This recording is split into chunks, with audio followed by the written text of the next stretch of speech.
Hello everyone, in this video I'm going to show you how to check site history in Wix Studio. If you want to check your site history in Wix Studio and see how the website is performing to the audience, the numbers of engagement and other stuff like that, just head over to your website, make sure you click on it, then share something like this on the screen. When you click on the website, once you click on it, then you tap on this option which is site. Once you click on it, then you scroll down, so then click on site history. So you click on it and the option is going to pop out, then that's where you have the available history of the website.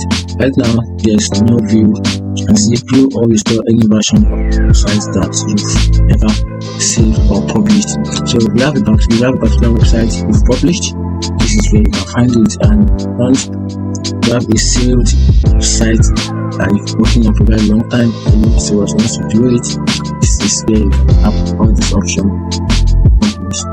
Right now currently I don't have a history, so that's it.